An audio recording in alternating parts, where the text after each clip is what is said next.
So, Facebook. Our friends on Facebook ask us lots of questions. They do. And one question that happens probably, I reckon every week, it's a similar question every week. It's around intermittent fasting and the benefits of intermittent fasting. And I guess importantly, why should we do it? And a lot of people ask how to do it. It sounds quite simple, but there is a bit of a technique. It's important to understand how to do fasting properly. So let's walk through. First of all, maybe a little bit about fasting. So you explain some of the concepts. Yes, I think people do get quite confused about fasting, but essentially all fasting means is restriction in terms of what you can eat. Yep. So fasting is absence of food. Okay. So in its simplest concept, and it's been around for decades, for years, way longer than that, thousands of years. And if you look at, it's been used for religious purposes, spiritual purposes, weight loss. There's been all sorts of reasons to fast. And fasting is absence of food for any period of time. Okay. An hour, a day, a week, a month. And people do different types of fasts. So before we get into the types, let's just have a quick look at the benefits, because it's got some really amazing and quite unique benefits. Okay, interesting. So if we look at the benefits, well, first of all, if you're on a ketogenic lifestyle, the first one that you're going to be interested in is it can kick you into ketosis. So if you're wanting to get into ketosis fast, then fasting, excuse the pun, is a good way to do it. So fasting is a good way to get into ketosis, or if you're already, ketogenic, then fasting will just help you get deeper, help you increase your ketone levels. So great for increasing the ketone levels. It's really good for longevity because what it does is it allows the body to go through a process of cellular cleanup. So we know about waste, you put something in, you generate some waste product and you get rid of it.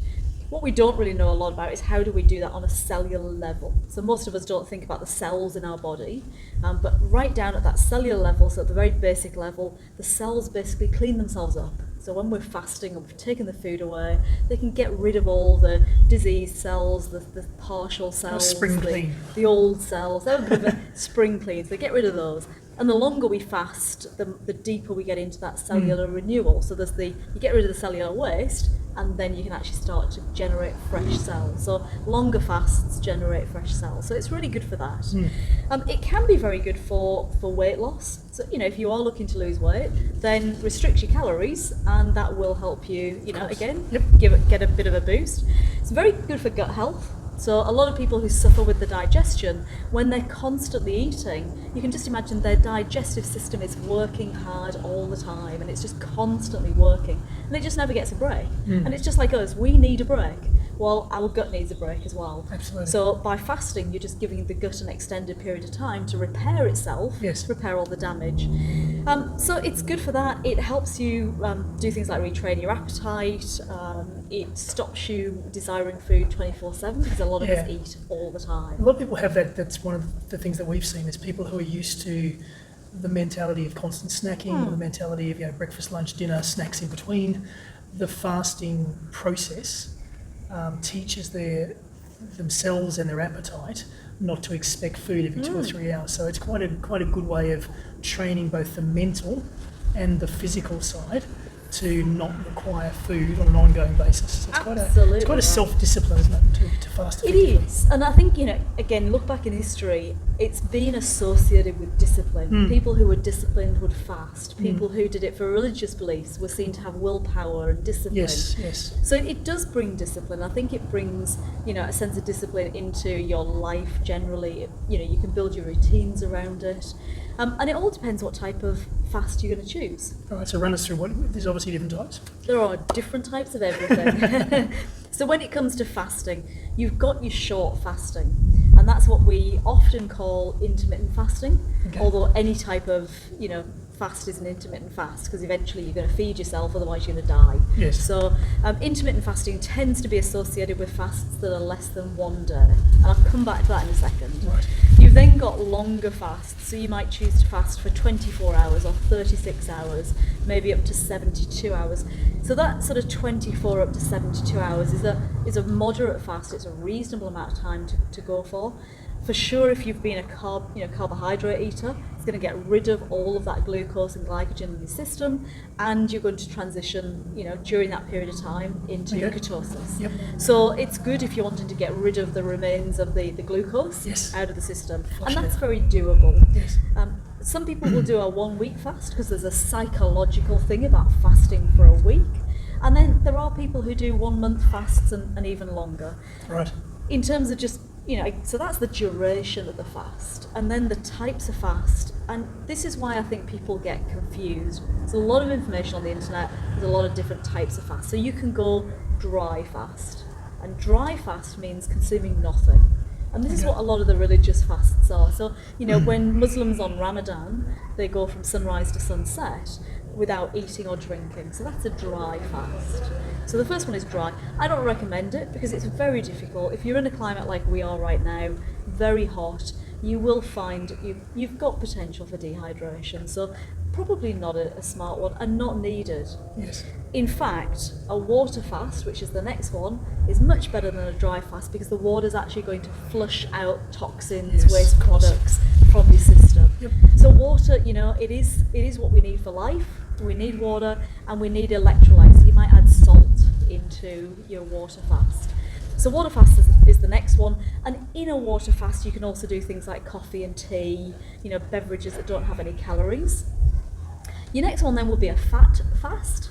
So don't say that too fast, another pun. But a fat fast is where you are going to consume some calories from fats, but you're not going to have any protein, and you're not going to have any carbohydrates. Okay, yes. Because the protein and the carbohydrates are the ones that during your fast, they're going to actually kill the fast, break the fast, and turn off all those wonderful cellular regeneration processes. So you don't want those. Hence the term breakfast. Hence the term break fast. So the English language recognises the fact that we break a fast at some point during the day. Yes. A lot of people associate it with an early morning meal, but it is literally just breaking the night fast. So the fat fast, things like oils and fats, butters, possibly some nuts, they're all okay, but limiting the quantity so you're not consuming too many calories. And some people find them easier because you're actually, you're taking in something rather than having nothing. And so it will help you deal with the hunger pangs and that type of thing. And then the last type is one that's become popular more recently, which is more of a calorie deficit. So for example, the 5-2 diet or alternate day fasting is where you have, so take the 5-2, 5 days where you eat normally and 2 days in a week where you restrict your calories down to 500. Right. So in that case, you are basically eating normally for 5 days a week, but you're going on a very restricted diet. So you can eat anything. So lots of different types of fast. Most popular by far, easiest by far, and the one that fits really nicely into the ketogenic lifestyle is the extended overnight fast. So on this one, you might go from, say, last meal of the day, dinner, fast all the way through to perhaps lunchtime the next day. And what you're doing there is you're just simply pushing back the time that you break your fast. So instead of 6, 7, 8, you push that back perhaps to 11, 12, 1 o'clock. In terms of weight loss, in terms of getting some of the cellular benefits, in terms of energy, all of those things, you can get a lot of benefit every single day by doing an extended overnight fast and then having a timed eating window of perhaps 8 hours. Okay. And then depending on whether it's a water fast or a dry fast, it depends on what you might consume in that period of time between waking up and breaking the fast. That's it. Yep. So if you're just on a water only, then you'll only consume water right through till you break your fast. Yes. If you're having fats, you might have something like a bulletproof coffee. Right. Yeah, so that would fit in. It depends very much. You might have a coffee or a tea on the water fast as well. Yes. So just looking at what your objective is Yes. and what is comfortable for you. Because if you're feeling massive hunger pangs, then it's not really working for you. Yeah. So then you've got to think about, well, would it be better to do a fat fast? Still get lots of the benefits. Still, I'm not going to break the fast fully, but I'm going to consume some calories. I'm going to feel a lot better. Yeah. So busy executives often find that bulletproof coffee powers them through the morning. Yes. Whereas if they had nothing, they may just struggle because they're running around from meeting to meeting. They're highly energetic. They've got lots of, got the brain going. So they really do need a bit more energy. So I've understood the types of fast and I've chosen my fast. and I'm going to sort of execute the fast, what are some tips before I begin? Wow, interesting. I think know what you're planning to do. Yes. So set out your goal. Yep. If I'm planning to fast through to lunchtime, Yep. that's my goal time. Yep. Decide whether you're going to tell anybody. Yep. You may or may not tell people. I mean, if you're going to go out for a social breakfast and you're not eating, you might need to tell a few people what's going on. You're not sick, you're not ill, so you may need to communicate it out. And just be ready. So if you're going to do pink Himalayan salt in your water, make sure you've got plenty.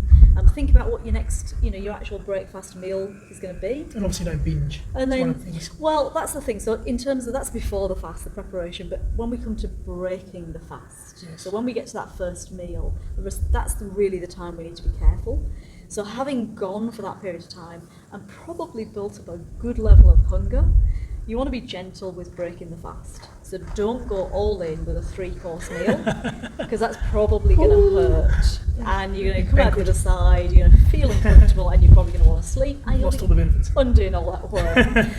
You probably don't want the high carbohydrates. No. So just think about gentle. Start maybe some bone broth, something small. You can always have a second portion afterwards, Yes. but break that fast gently. Cool. All right, so we love fasting and we certainly support it, but there is some groups that shouldn't fast, and we need to be aware of, if we're in that particular population, to either get some medical advice or be mindful it may not be the right thing to do. Who shouldn't? Everybody should fast. Everyone should. Who shouldn't? No, it's as you said, it's true, Mike, that there are some people who fasting may not be suitable for. And the ones that we always think about would be, pregnant mums, because they're growing a baby. Same with lactating mums or anybody breastfeeding. Again, they need the nutrients for the child. Next category would then be the children. So Yes. under 18s really shouldn't fast, because they're also growing. Yeah, Up until yeah. that age of 18, we need all the nutrients. So we would generally say not to fast, even though there are some studies that show fasting is okay. It's not really proven yet. So pregnant mums, breastfeeding mums, children, Yes. anybody who's underweight, because when you fast you will lose weight. Okay. So Makes sense. if you're already underweight, be cautious. And anybody who perhaps has an eating disorder or has a history of an eating disorder need to be very cautious. So those people probably shouldn't fast. And then if you are sick, if you've got diabetes, you've got a fairly significant sickness, you are in the older category, you may just want to get medical supervision, because again, fasting can have major benefits for cancer, for type 2 diabetes, for autoimmune diseases, for metabolic conditions, can benefit the elderly, but all of those groups probably need just a bit more support to make Yes. sure that they're fasting in the right way. Excellent. All right, some great tips there. So it's not time for a snack now, is it? It's We're not time fasting. for a snack now, but it's true. We fast every day. We do, and and love it. I love it. And Love it. as we would understand, when you do fast regularly, you don't have the desire, because people always talk about, I'm going to be hungry. You actually aren't hungry. When you make fasting a part of your routine, you don't wake up hungry in the morning. You don't look forward to food until the time to break fast. And it's actually really exciting. It's exciting not needing food desperately the moment you step out of bed. It sure is. Yeah, I think that extending that fasting period, so you get and then you're really looking forward to the meal is a really amazing feeling. Because Absolutely. it's then you think about, what am I going to prepare, and how am I going to, when am I going to eat it, where am I going to Yes. eat it, and you just really enjoy the experience. It's not just a habit to start eating breakfast. It's something to look forward to. And it's also, I think people often consume breakfast when they don't need it. Absolutely. So it helps you develop that feeling of hunger and being ready for the meal. So again, that body sensitivity. Cool. So it's a great experience, and I encourage everybody to try it.